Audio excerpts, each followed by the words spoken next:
mind is set to purpose. And there's something missing. Freedom. See, treasure is put to use, absent constrained, to live knowing each choice made is your own.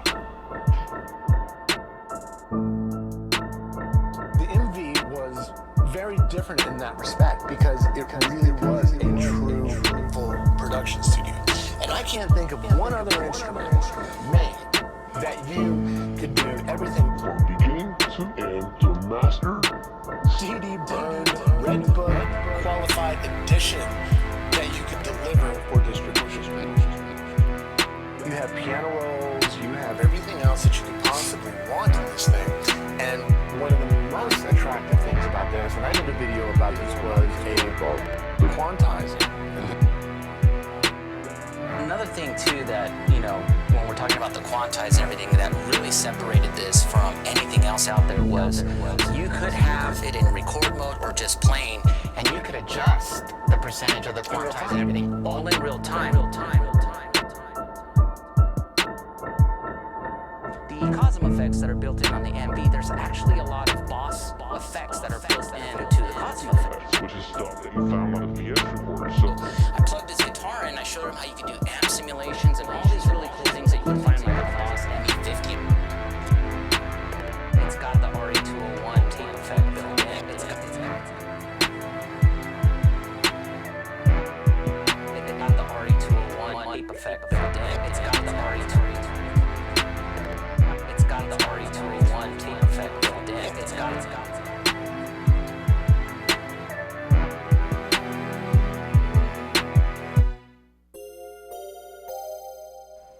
What's cracking? I'm Nick Danger, and you're now tuned into the Art of MV. Like, share, and subscribe, man. Welcome back to the channel. And thanks for watching my video, man. Yo, got a little update, a little MV1 MPC talk, a little MPC-X talk. It's been a while, but we back in here. Had some business to take care of, but I got some videos in the works, man. Some of you guys update on the channel, and got lots of more videos coming up soon, man. I've been doing a lot of these videos with my phone and was running out of space all over the place. So I've decided to preview a couple of those gadgets that I'm still using right now.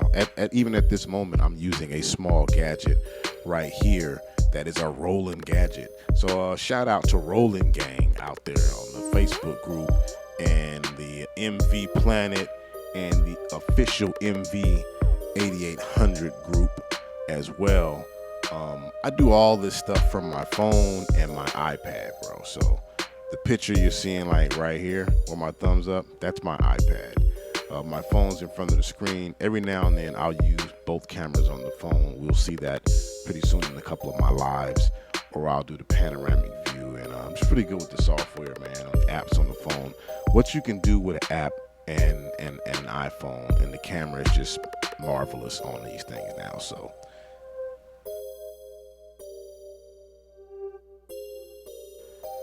I got to react to a video and update you guys on the channel and just put in my half a peso in the in what's going on in the MPC community, man. It is bugged on some sounds, right?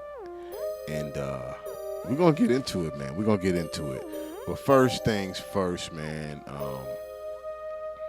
check out the channel. I'm gonna be doing a couple of lives pretty soon, and I got some things cooked up, man, that's been taking a while. But like I said, I was using my phone to do everything. I was running out of space, so I got some cameras on the way. Another thing that happened was, you know, my computer was like ancient, and I actually had to replace that thing, man. So it's on the way as well.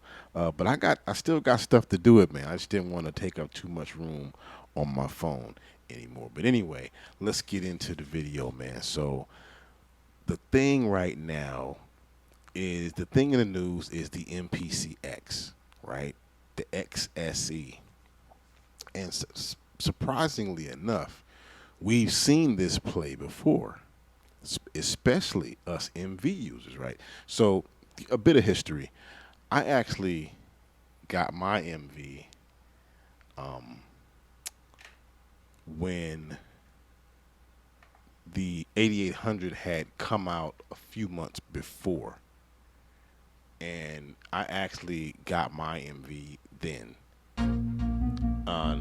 And so every 8000 that was coming out after the 8800 was released had 3.5.1 disc in it already, had a bunch of upgraded sounds and a link to go to the Roland site to actually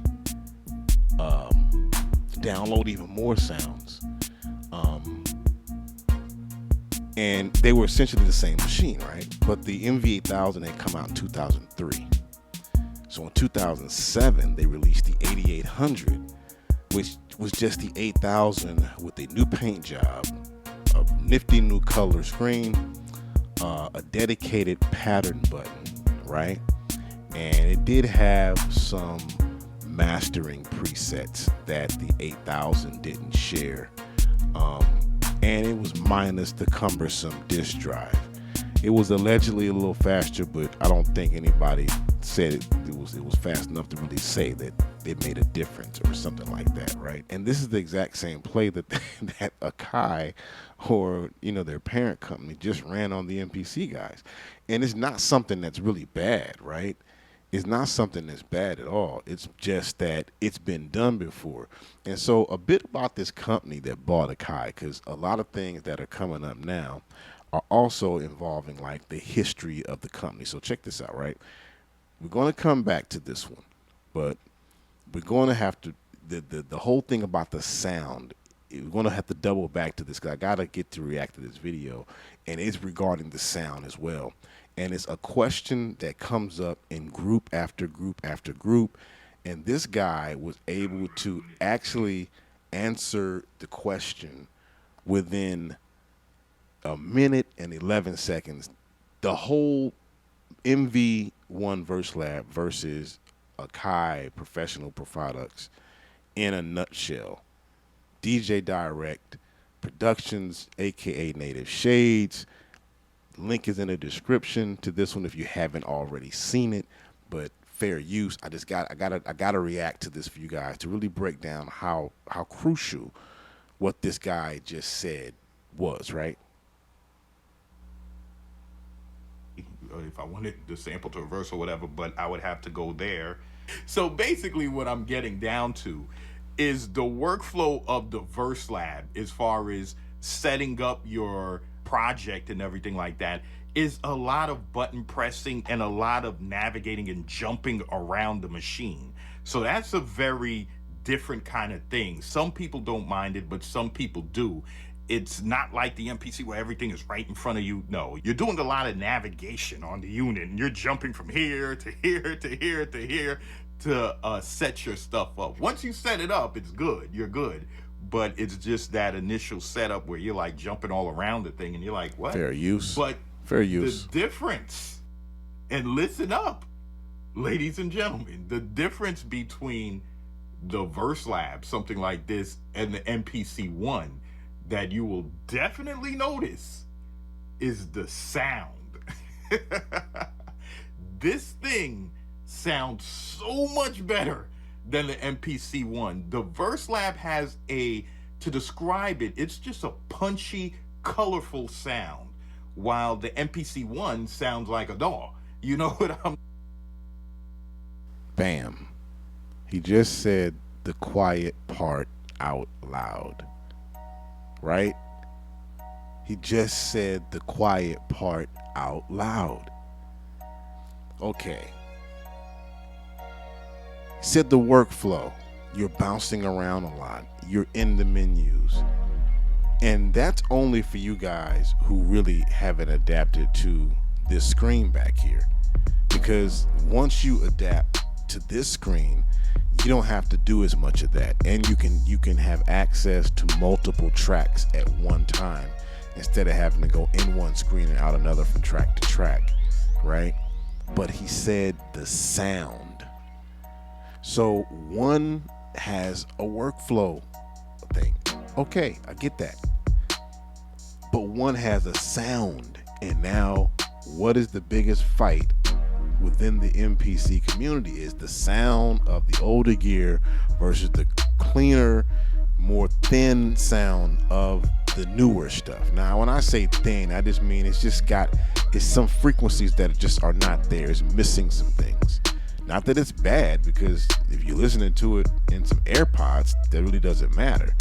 But these guys are talking about the sound, and he said it right there. This thing sounds punchy, has colorful sound, and you can manipulate it once you understand how the M effects is routed. But let's just take that a bit further. I mean, on the playback track, you have access to a limiter right there, and all you do is engage it, right?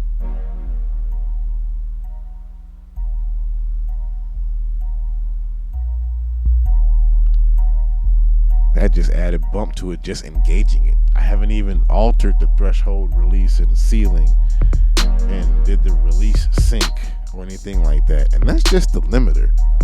You have a 5-band EQ, a multi-band compressor, and multi-effects on the mastering channel with this thing. So this little thing bumps. This little thing over here bumps, man.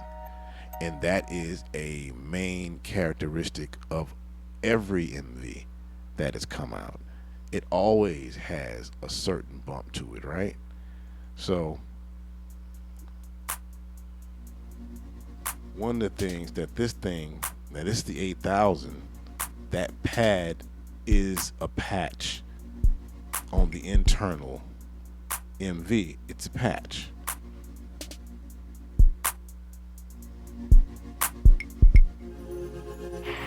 Now, one thing that goes overlooked about the 8000 is the sounds that it comes with. Like the sounds that you're probably not going to find on another gear unless it's a 7 series sampler library.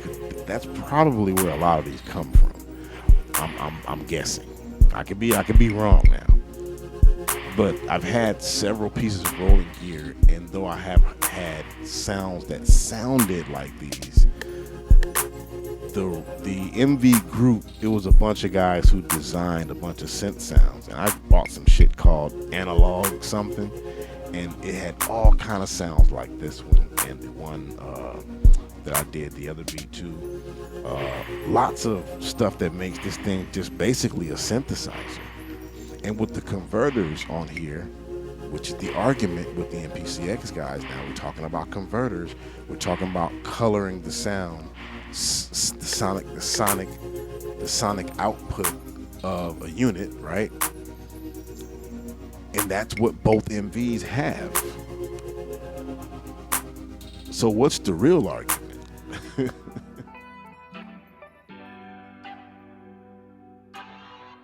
What's cracking? This is Nick Danger at the Art of MV with a couple of updates for the channel, some directions I plan on going, and just stepping back into the YouTube sphere, man. And I just want to give you guys a quick overview of what I've been doing. I got a couple of videos in the work. I definitely will be doing live. So the first thing I'm gonna change, I'm gonna start going live, but I wanted to go live with a different spin. So most of the tracks that you have heard so far were made specifically for the videos. I was making all those tracks to make the videos and to feature them. Matter of fact, the videos were featured around the tracks, the time. But I want to create songs live, and I got some collaborators. So I'm going to be incorporating both MVs into the system.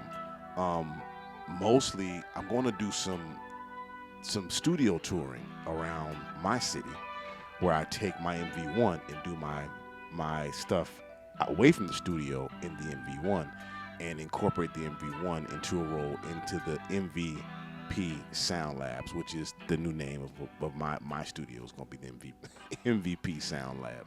So yeah, that's one thing. We're going to go be doing the MV1 or the MV Lives to do song creation, because that's what the MVs are really good at, finishing songs. And I want to kind of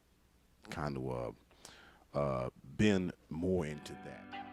Another thing that I'll be covering will be MV to MV workflow options, where I can show you where the MV1 is a very economical way to expand your usage of your MV8000 outside of your studio. So both of these things can sync and be slaved by something else. So I'm actually got a couple of videos that are shortly due out that show me working with both the MVs together, and I actually got a couple of studio sessions booked out where I'm gonna take my MV1 Verse Lab and take it to the studio. So yeah, lots of stuff going on with the live, and I'm going to be focusing also closely on the way I use the MV and the hybrid style of production that is kind of